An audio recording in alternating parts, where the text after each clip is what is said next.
Hi, my name's Sasha Romanovich and I'm the CEO of Fair4All Finance. And thanks for taking time to take a look at our refreshed strategy. As you may know, we were set up in 2019 with a very specific focus. How could we increase the financial well-being and resilience of people in vulnerable circumstances through increasing access to fair and affordable financial products and services? In our first year, we established many things. We identified that many more people are subject to vulnerable circumstances than perhaps we may realise at first sight. We also realised that whilst our initial focus has been working with the community finance providers in increasing access to affordable credit, that the change in the financial system that is needed is much more significant. So first off, we talk about people in vulnerable circumstances rather than vulnerable people, quite deliberately, because we know, and we've seen that really through this pandemic, that it is the circumstances that often will put an individual into place of vulnerability. And being able to recognise that puts us in a position where we can really design how we can actually help individuals in particular situations to have better designed products and access to products that are really appropriate to their needs. We know that through the COVID pandemic, that many more people have found themselves in vulnerable circumstances with lower incomes, less predictable incomes, and often higher expenditure associated from caring and looking after family in difficult situations.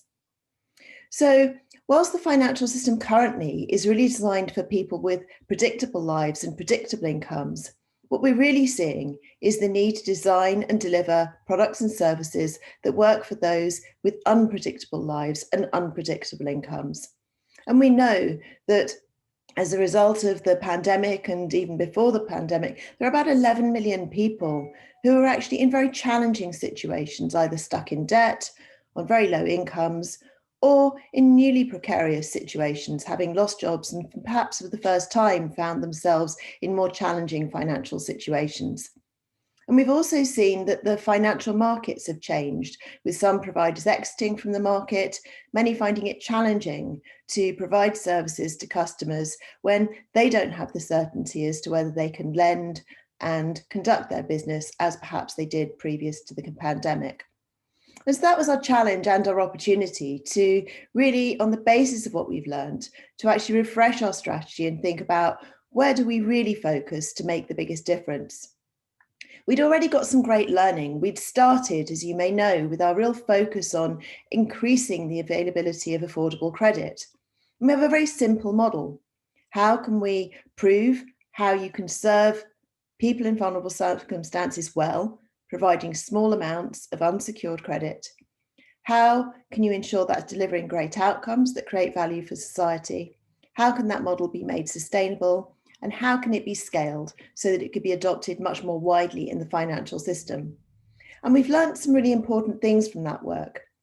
We've learned that actually providing small amounts of credit at affordable prices to people creates much more value than just the interest that they might save against maybe a higher priced product. It's actually the access enables them to reduce their living costs. For example, reducing the cost of going to laundrette or having to buy takeaway food if they don't have access to a cooker or a fridge. These very real life circumstances really bring home to you just the difference that a well-placed and well-designed financial product can have for people, giving them a stepping stone to actually being able to move towards financial security. Now, we're not an organisation that can solve poverty. That's for others to do.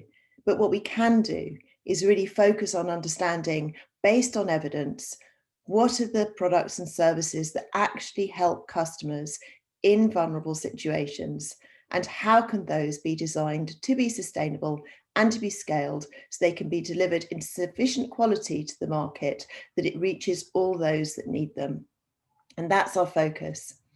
We've identified really sort of 3 areas for us to focus in our new strategy, looking at how we can continue to scale affordable credit, working with community finance providers and the learnings from them to extend out that product provision so it really meets the need that is there.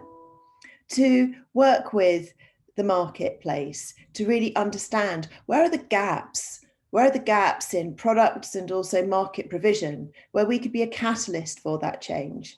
And also partnering with mainstream financial services who have really stepped up in this crisis to show the support they can give to customers, and learning from the best of that to see what could be retained and scaled. So do take a look at our strategy. We're really proud of the work we've done to date. None of it could have been done without the close collaboration and partnerships with all of those working in the financial services sector, the many campaigners and research organisations, and of course the pilot organisations who've given their time and energy to help understand what it really takes to serve people in vulnerable circumstances well. That's our focus. That's where we believe we can be a catalyst to bring to life all of the different brilliant ideas and combine resources so that we can really create a financial services system that does work for all. We'd love to hear from you with your ideas and to continue to collaborate with all of those across the sector who can help us in this very important and necessary mission. Thank you.